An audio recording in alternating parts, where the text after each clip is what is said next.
Hello, Law Family. In case you don't know me, my name is Todd Evans.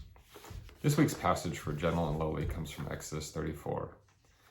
In it, God passes before Moses and describes his very own heart. What he says is that he's slow to anger, he's merciful and gracious, and he's abounding in love. It's hard for me to imagine a God like that. I look around and I just don't see examples of this.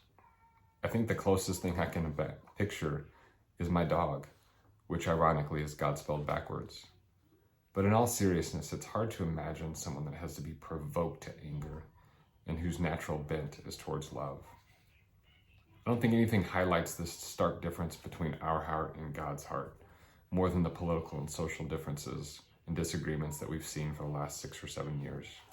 From Blue Lives Matter to Black Lives Matter, the divisiveness of Trump and COVID policies, parents attacking people at school board meetings, homosexual marriage, transgender issues, and most recently, the leaked draft opinion of the Supreme Court regarding abortion. We have a front row seat to anger and short-lived love. Some of you have probably lost friends over conflicts and disagreements about these issues, maybe even family members. I'm confident you've been in a social media argument. I know I have been. I had to take myself off of Facebook for that. Our call from God was never to judge or to lose relationship with people because of disagreements. It was never to argue someone into our convictions of who God is and who God is not. God's call has always been to love, to turn the other cheek, to show mercy. This is exceedingly challenging, and I have no doubt that the leaked Supreme Court draft will be another source of division. But how will we model God's heart? How will we shed light on the God that we follow? A God who is slow to anger, merciful and gracious, and abounding in love.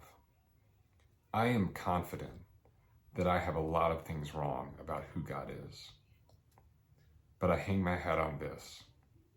At the very core of his heart, God is slow to anger and abounding in love. I love the context of this passage. Just 2 chapters before, the Israelites have turned from God and fashioned the golden calf. Even in the midst of great disobedience, God reminds his people of who he is.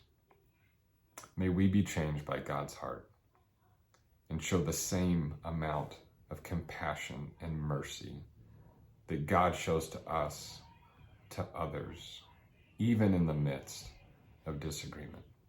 May it be so.